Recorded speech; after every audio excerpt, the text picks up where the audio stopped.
Hello दोस्तों, मैं शशि भूषण कैवर्धस जीवनी अकेडमी की यूट्यूब क्लास में आप सभी का स्वागत करता हूं। आज इस वीडियो में हम लोग वर्गमूल के बारे में जानेंगे, जो कि हर प्रतियोगिता परीक्षाओं में पूछे जाते हैं। ठीक, तो हम इसके बारे में जानने से पहले अगर आप हमारे यूट्यूब चैनल को सब्सक्राइब नहीं किए तो सब्सक्राइब कर लीजिए और बेल आइकन को प्रेस कर दीजिए, ताकि आपको ऐसी वीडियो की जानकारी हमारे द्वारा आप तक पहुँचती रहे। ठीक है, तो आप सबसे पहले यहाँ पर देखेंगे निम्न संख्याओं को वर्गमूल ज्ञात कीजिए। निम्न संख्याओं को वर्गमूल ज्ञात कीजिए। ठीक, यहाँ पर मैंने दशमलव आधारित संख्याओं को लिया हुआ है, जो कि थोड़ा सा अटपटा लगता है ना बनाने में। जब आपका ये पूर्ण संख्या हो तो अटपटा नहीं लगता साधारणतः जब हम लोग बना। तो सबसे पहले मैं पूर्ण वाले में कुछ बताता हूँ, फिर उसके बाद दशमलव आधारित पर चलता हूँ, क्योंकि दशमलव वाला ही ज़्यादातर पूछा जाता है ना। ठीक, तो यहाँ पर सबसे पहले मैं बोल देता हूँ √4। ठीक है, √4 का क्या निकलता है आपका? ये निकलता है 2 × 2। ठीक, यानी इसका वर्ग √4 का वर्गमूल 4 का क्या मिल जाएगा आंसर आपको 2। क्यों? क्योंकि इसमें क्या होता है, वर्गमूल में देखें तो वर्गमूल में जो है दो समान संख्याओं के गुणज को एक समूह माना जाता है। दो समान संख्याओं के गुणज को एक समूह माना जाता है, किसमें? वर्गमूल में। ठीक है, जैसे और घनमूल में देखेंगे तो घनमूल में तीन समान संख्याओं के गुणज को एक समूह माना जाता है। ठीक है, तो अभी तो हम लोग देख रहे हैं वर्गमूल देख रहे हैं, तो वर्गमूल में क्या करेंगे, दो समान संख्याओं के गुणज को एक समूह मानेंगे। ठीक है, तो एक समूह मिल गया, तो एक हम लोग 1 2 निकाल लेते हैं। ठीक, वैसे अगर देखते हैं हम लोग 9 को देखते हैं, क्या मिल जाता है आपका 9 का अगर देखें तो 9 में क्या मिलता है, रिपीट किसका होता है, 3 × 3।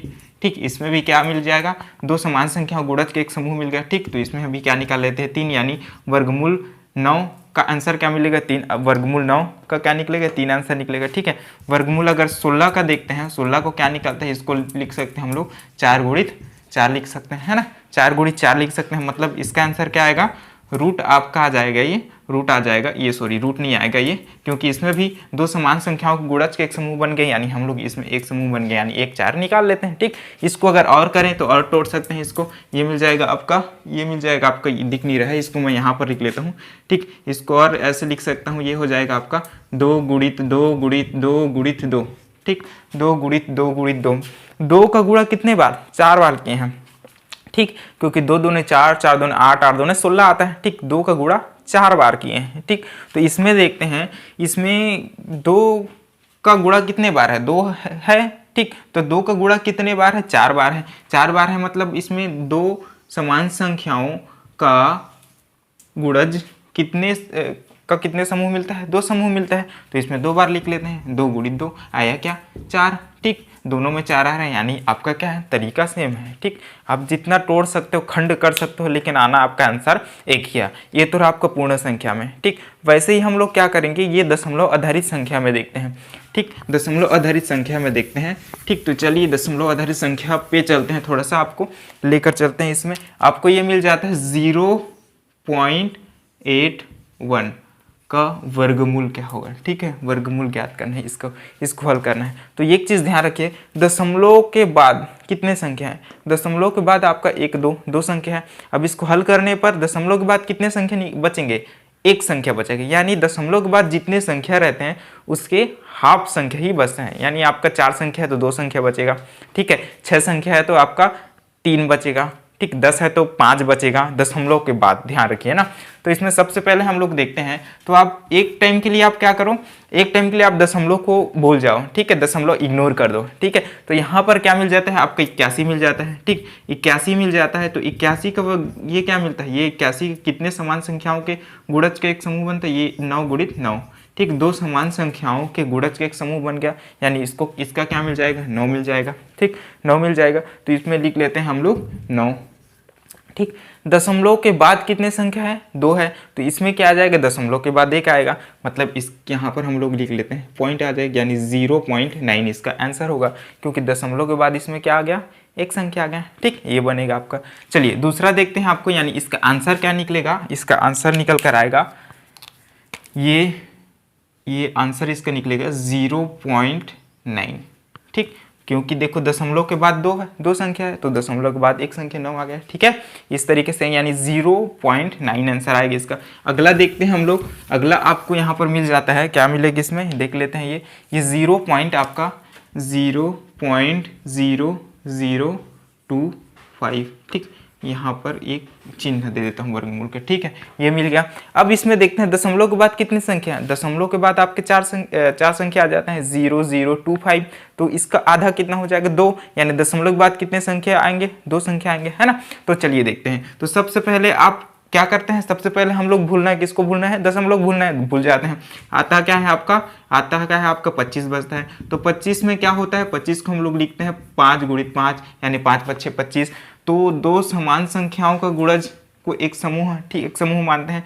तो एक समूह मानते हैं, तो इसको एक लिख लेते हैं, क्या लिख लेते हैं 5 लिख लिए। अब 5 लिख लिए तो यहाँ पर लिख लेते हैं 5, अब आ गया 5। ठीक है, अब इसमें दशमलव के बाद कितने संख्या है, दशमलव के बाद आपका 4 संख्या मिलते हैं। दशमलव के बाद कितने संख्या मिलते हैं, 4 संख्या मिलते हैं। तो हल करने के बाद दशमलव के बाद इसमें कितने संख्या मिलेंगे, 2 संख्या मिलेंगे। तो यहाँ पर लिख लेता हूँ, ये आ गया 5, तो ये आ गया 0, अब ये आ गए 0.05, इसका आंसर होगा। ठीक, यानी आपका आंसर क्या होगा इसका 0.05, इस तरीके से आंसर इसका मिलेगा। ठीक, इसका आंसर क्या मिल जाएगा इसका आंसर मिल जाएगा 0.05। ठीक जी, इसमें पॉइंट के बाद 4 संख्या है, तो इसमें पॉइंट के बाद कितना 2 संख्या आ गया, है ना। इस तरीके से बनेंगे। चलिए अगला देखते हैं। अगला आपको यहाँ पर क्या मिल जाता है। आगे जाने से पहले मैं इसको एक थोड़ा सा इसको कॉन्सेप्ट बेस से बताऊंगा वास्तविक रूप से क्या होता है इसमें। ठीक, तो इसको देखते हैं, इसको हल करते हैं तो क्या मिल जाता है। जरा इसको हम लोग मिटा देते हैं। ठीक, इसको हल करते हैं, और इसको हल करते हैं तो क्या आ जाता है, इस दशमलव के स्थान पर हम लोग क्या लेते हैं, नीचे में हर में हम लोग 1 लेते हैं, और उसके बाद दशमलव के दाएं तरफ जितने संख्या उतने शून्य लिखते हैं हर में। तो यहाँ पर क्या लिखते हैं, सबसे पहले यहाँ पर लिख लेते हैं बटा दशमलव के स्थान पर 1, और 1 2 3 4 है, तो 1 2 3 4 शून्य ले लिया। ऊपर में क्या बच गया 25 बच गया। ठीक, इस तरीके से होगा। अब ये 25 है, तो इसको और हल करते हैं तो क्या निकल कर आता है, ये आपको मिलता है 5 गुणित 5 आ जाता है। ठीक, क्या आता है 5 गुणित 5 बटा, इसको कैसे लिख सकते हैं, इसको 100 गुणित आप लिख सकते हैं 100। ऊपर में भी देखो एक समान संख्याओं का गुणज 2 बार हुआ है। ठीक है ना, समान संख्याओं गुणज, तो इसको एक समूह मान लेते हैं, तो ये आ जाएगा आपका 5 आ जाएगा। बटा क्या करेंगे, इसमें भी क्या होगा, समान संख्याओं का गुणज 2 बार है। ठीक है, मतलब इसमें भी 100 आ गया, तो ये कटेगा तो क्या बचेगी इसमें। अब देख लेते हैं, इसको हम लोग क्या करते हैं, इसको भिन्नम परिवर्तन करते हैं। तो भिन्नम परिवर्तन करेंगे तो क्या आ जाएगा 1 2। अब इसमें देखो हर में क्या है आपका 100 है, तो इसको ये भिन्न को हम लोग दशमलव भिन्नम परिवर्तन करेंगे तो क्या मिलेगी इसमें, ये आ जाएगा आपका, ये आएगा 5। हम लोग क्या करते हैं, आप दाएं से बाएं की ओर गिनो 2 बार, फिर उसके बाद एक दशमलव लगा दो, 1 2 शून्य है, तो दाएं से बाएं की ओर 2 बार गिनने के बाद आपको दशमलव लेना है। 1 5 आ गया, और 1 0 आ गया, और ये आपका 1 के स्थान पर पॉइंट आ गया, यानी आंसर इसमें भी सेम आया। ठीक है, यानी इसको क्या लिख सकते हैं, इसको हम लोग लिख सकते हैं 0.05 लिख सकते हैं। ठीक, इस तरीके से लिख सकते हैं। अगला देखते हैं, आगे हम लोग देखेंगे। चलिए अगला आपको मिल जाता है, इसमें ये आता है, इसमें 0.0121। ठीक, 0.0121। ठीक, इसको चिन्ह दे देता हूँ वर्गमूल का ये। ठीक, या क्योंकि वर्गमूल निकालने के लिए बोला है। ठीक है, अब इसमें देखते हैं पॉइंट के बाद कितने संख्या है, 4 संख्या है, मतलब इसको हल करेंगे तो पॉइंट के बाद कितने संख्या आना है, 2 संख्या आना है। ठीक है, जानते हैं हम लोग, तो ये लिख, सबसे पहले इसमें क्या करेंगे, अब क्या करते हैं, इग्नोर करते हैं, किसको हम भूल जाते हैं, किसको दशमलव। तो बचता क्या है यहाँ पर 121 का वर्गमूल कितना होता है 11, है ना। इसको कहते हैं 11 121 होता है। तो इसमें एक समान संख्याओं का गुणज 2 बार है ना, एक समान संख्याओं का गुणज 2 बार है। ठीक, तो उसको एक समूह मानते हैं, मतलब इसमें क्या आ जाता है 11, तो यहाँ पर भी क्या लिखेंगे 11। ठीक, इस तरीके से लिख लिए। अब इतना लिख लिए, तो यहाँ पर क्या आता है, दशमलव के बाद 4 संख्या, तो इसमें दशमलव के बाद 2 होना चाहिए, तो 1 2, तो आगे में क्या आ जाएगा यहाँ पर दशमलव, यानी 0.11 इसका आंसर होगा। यानी इसका आंसर क्या हो जाएगा, इसका आंसर हो जाएगा इसका आंसर लिख सकते हैं 0.11। ठीक, इस तरीके से ले सकते हैं। अगला आप देखोगे यहाँ पर, चलिए इसको थोड़ा सा हम लोग और हल करते हैं। इसको हल करेंगे तो क्या निकलेगा, ये निकल जाएगा आपका पॉइंट के स्थान पर हर में क्या लेते हैं 1, तो ये आ गया आपका 1। अब पॉइंट के बाद कितने संख्या है, 4 संख्या है, 4 संख्या मतलब 4 0, 1 2 3 4, आपका आ गया 21। ठीक, इस तरीके से। अब 21 मतलब क्या होता है, 11 121, और इसको क्या करते हैं 100 गुणित 100। ठीक, इसमें क्या निकल जाएगा, इसमें एक तो जोड़ा बन गया 11 का, मतलब इसमें क्या हो जाएगा 11/100। अब इसको क्या करेंगे 1 2, तो ऊपर में क्या करेंगे 2, बाएं तरफ से 2 गिनने के बाद दशमलव लगा देंगे, मतलब 1 हो गया, 2 हो गया, अब यहाँ पर एक पॉइंट आ गया, यानी 0.11। दोनों का आंसर क्या है आपका समान है। ठीक, यानी 0.0121 का आंसर क्या मिलेगा आपको, 0.11 आंसर मिलेगा। ठीक, इस तरीके से हल करना है। अगला देखते हैं। अगला आपको मिल जाएगा यहाँ पर, अगला आपको मिलेगी, इसमें क्या मिल जाएगा देख लेते हैं। ये आपको मिलता है 0.000441। ठीक है, 0.000441 का वर्गमूल निकालना है। अब इसका वर्गमूल निकालना है, इसका वर्गमूल निकालना है, तो यहाँ पर देखते हैं दशमलव के बाद कितना संख्या है। दशमलव के बाद आपको 6 संख्या मिलते हैं, तो 6 का आधा कितना है 3 है, मतलब जो इसका आंसर आएगा तो दशमलव के बाद कितने संख्या मिलेंगे आपको, 3 संख्या मिलेंगे। ये तो क्लियर हो गया। तो चलिए एक बार हम लोग क्या करते हैं, इसको दशमलव को इग्नोर करते हैं, तो क्या मिलता है आपको 441। ठीक, और 441 किसका, इसका क्या निकलता है वर्गमूल हर करेंगे तो 21 गुणित क्या मिलता है आपको 21, यानी इसमें क्या हो गया, एक समान संख्याओं का 2 बार गुणज है, मतलब 2 बार गुणज है, मतलब इसको क्या करेंगे उसका एक समूह मानते हैं। ठीक, तो यह आ गया आपका 21 आ गया, मतलब इसमें भी क्या आएगा आपका 21। ठीक, अब इसमें दशमलव के बाद कितने संख्या है 6, तो दशमलव के बाद इसमें कितने संख्या होना चाहिए 3, तो यह आ जाएगा 0.021। दशमलव के बाद कितने संख्या आ गया 3, यानी आपका आ गया 0.021। इसका आंसर होगा 0.021, इसका आंसर होगा। इसका आंसर क्या होगा, यानी आपका 0.000441 का आंसर क्या होगा आपका 0.021 आंसर होगा। ठीक, इस तरीके से देखेंगे। ठीक, कॉन्सेप्ट विधि से आप लोग बना लोगे। ठीक, इस तरीके से बनता है। अगला देखते हैं हम लोग।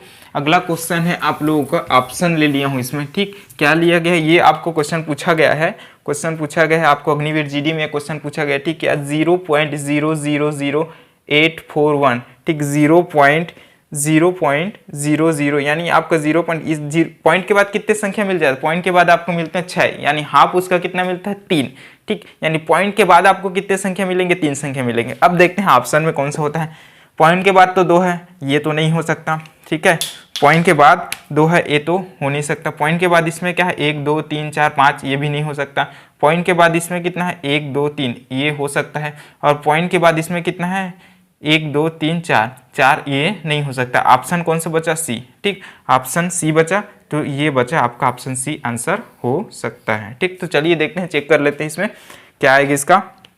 इसका आपको मिल जाता है, देख लेते हैं। ये आपको मिलता है क्या है 0.000 क्या है आपका 841। ठीक, इसका आपको वर्गमूल निकालना है। तो एक टाइम के लिए हम लोग क्या करते हैं, पॉइंट को इग्नोर करते हैं। पॉइंट को इग्नोर करते हैं तो आपका क्या मिलता है, ठीक है, इसको थोड़ा सा भूल जाते हैं तो 841 आ जाता है। ठीक, 841 आ जाता है। और इसको हल करते हैं तो क्या मिल जाता है 29 गुणित क्या मिलता है 29 मिल जाता है। ठीक, यानी आ क्या जाता है इसका आंसर, इसको मिल जाता है आपको 29, यानी हम लोग इसके लिए क्या कर सकते हैं 29। ठीक, 29 कर सकते हैं। अब पॉइंट में देखते हैं, पॉइंट के बाद कितना संख्या इसमें 6, तो पॉइंट के बाद इसमें भी क्या कर लेते हैं 0, ये हो जाएगा 0.029, ये हो जाएगा मतलब 0.029, ये आपका आंसर होगा। यानी आपका इसमें ऑप्शन कौन सा होगा, ऑप्शन सी इसका आंसर होगा। ठीक है, इस तरीके से आपको वर्गमूल आधारित प्रश्नों को हल करना है। वीडियो अच्छा लगा होगा तो प्लीज़ लाइक कर दीजिएगा और अपने दोस्तों में शेयर कर दीजिएगा। ठीक है, तो मिलते हैं अगले वीडियो में, तब तक के लिए धन्यवाद।